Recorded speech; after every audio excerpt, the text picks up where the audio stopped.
So Howard Rice, better known as Bud Rice, established Budville shortly after Route 66 was built.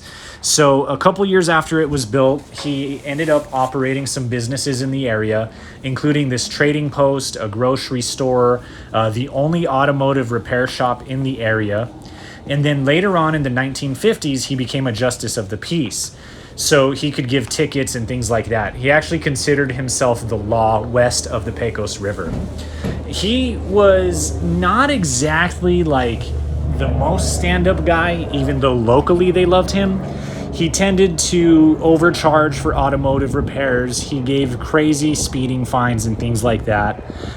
He was very powerful politically, however. So when they built I-40, he actually was able to ensure that they would put an on and off ramp to Budville, even though Budville was such a tiny, tiny community. He got that on and off ramp.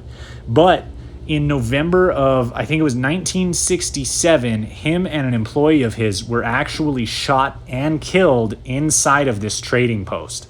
And a few months later, they did find the person that killed him, but he was killed basically for $450 worth of money that the guy took. So yeah, that's a little bit of history on this specific place and Budville in general.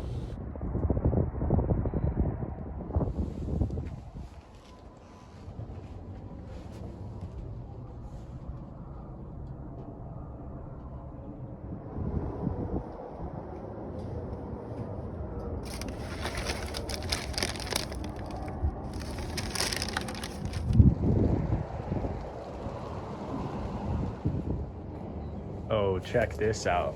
Let's see. I don't know if I can get all the way back there, but try to show you guys what I see back here. An old Pac-Man. What?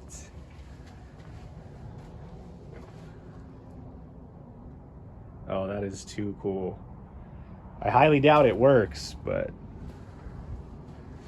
that's pretty awesome.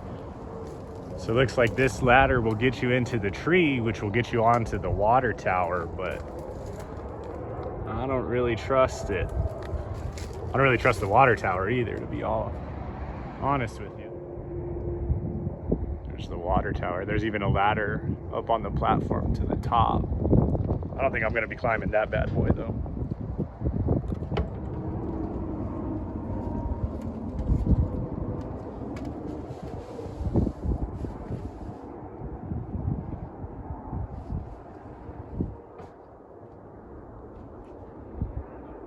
I think that's all really gross mold in that insulation, so I don't know how much I want to get in here and step around. Not a whole lot.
So there you have it, guys. Budville Trading Post, Budville, New Mexico. What's really cool about heading out this way is a lot of it can be traveled on old Route 66. So some of Route 66 in my state has been turned into the interstate, like you catch I-40. But as you go a few miles and then you can pop off and then you're back in like where Route 66 was, and there's just a lot of really cool history and stuff to take pictures of.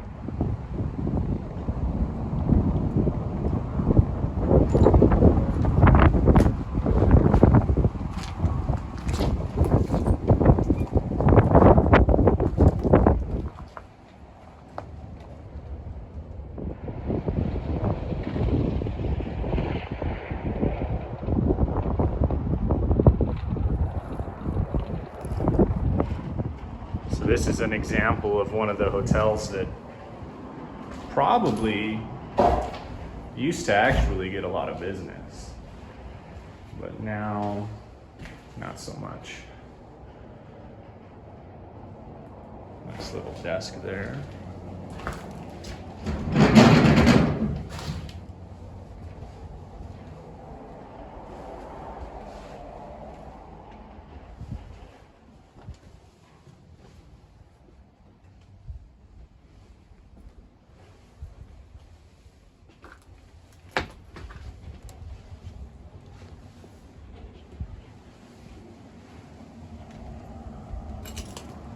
I think this is the front desk area. So you used to walk in here to get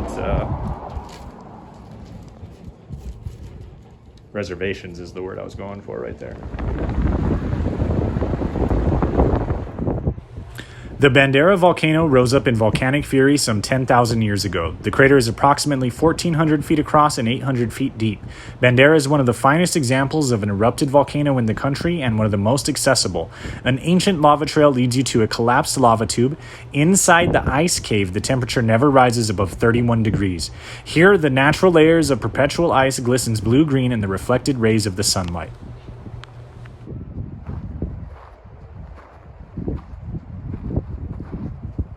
This is the first time that I've ever been to these ice caves, so it's pretty cool. The guy in the store was explaining to me that it's about a 1.5 mile loop on this trail, and I get to see a crater, I think, from where the volcano erupted, and then go down into where the ice caves are, and they are 31 degrees year-round. No matter what temperature it is outside, it's 31 degrees in there. So I'm excited to go see it. And then I can't get enough. It's a little windy, but the views are beautiful. This is some really good nature.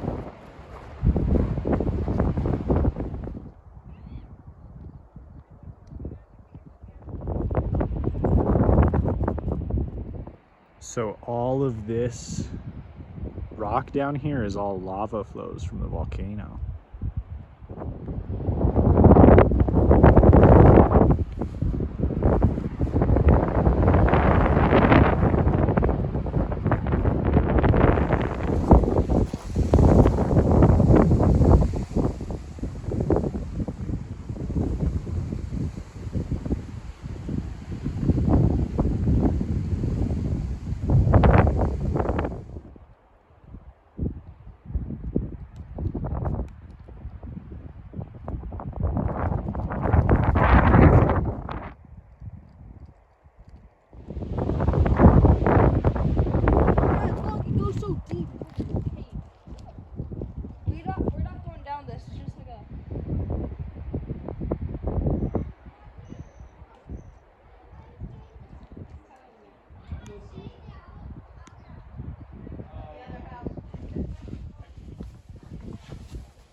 So it's pretty crazy because at the top of these steps, it's actually really warm. It's probably in the 80s.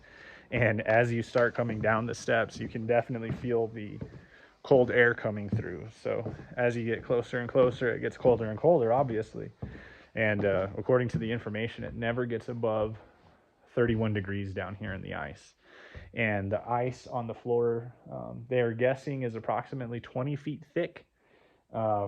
And they carbon dated a piece of wood that was at the bottom of the ice, and it was 3,500 years old.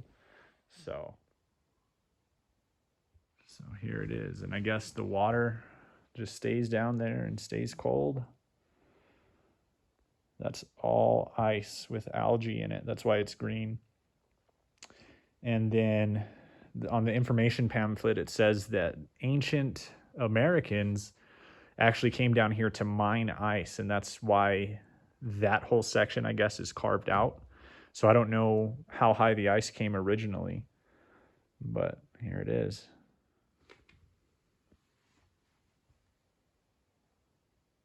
It feels like so nice and cool right here. This is definitely the place to come to take a break after you've been hiking. The trail here is only about 1.5 miles, and the grades aren't too bad. The staircase is pretty steep, but for the most part, if you're in relatively good health, you can definitely make it out here and come check this out.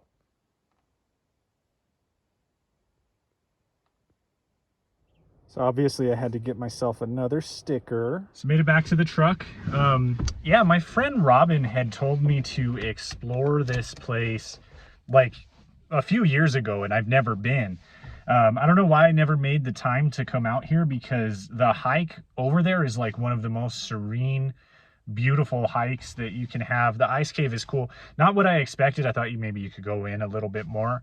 But it's definitely a trip, because as you go down those stairs, you can feel the temperature change and everything like that. So definitely worth the trip if you're ever, you can take I-40. I cruised on Route 66 all the way out here just because I wanted to do something different, take my time and have some fun. But if you're on I-40 going through New Mexico, stop and check out the ice caves. It's $12. Which is really not that bad, and it's really, really a nice hike. So I'm not sleeping in the truck tonight. My mom is in Italy and Mariah is in Taos, so I'm responsible for all of the dogs. So I can't actually stay out overnight. I'm not going to make a meal, but it is lunchtime, so I decided to stop at the 66 pit stop. More importantly, Laguna Burger. So I have never had Laguna Burger, but everybody who has had it has told me that I have to stop and get one. So let's see what this is all about. Looking pretty good. I like it when it comes with a sword.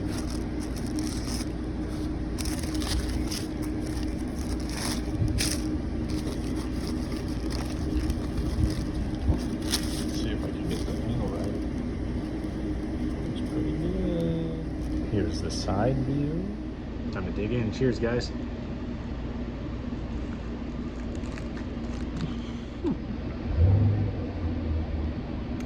Oh yeah, I regret not coming here sooner. This is awesome. That bite was delicious. This it's like their bacon burger. It has like an extra sauce on it, like almost like a barbecue sauce. Oh man, it is good though. So, what I like about it too is they use the real thick bacon. So I'm always a burger first kind of guy. I don't know why, but I just always eat a burger before the fries. Don't judge me. But I was actually really excited to see that these were like dark fries, because these ones a lot of the time taste a lot better than, it's real potatoes. It's not anything fake. And they taste bomb. It's like a state fair fry. Bomb for sure. So I definitely recommend Laguna Burger. It's at a gas station along Route 66. So if you're ever traveling Route 66 through New Mexico and you see Laguna Burger at the 66 pit stop, I believe it's called, in Laguna, stop in and get yourself a burger. Definitely worth it. So I guess actually Bigfoot next to Bigfoot. I don't know what I'm going to do with that space though. I don't know where to put this sticker. I'm having a hard time now, guys. Getting too many stickers. Maybe there. So decided right above this one, because they're about the same width. I'm trying to keep it symmetrical. Well, everybody relax.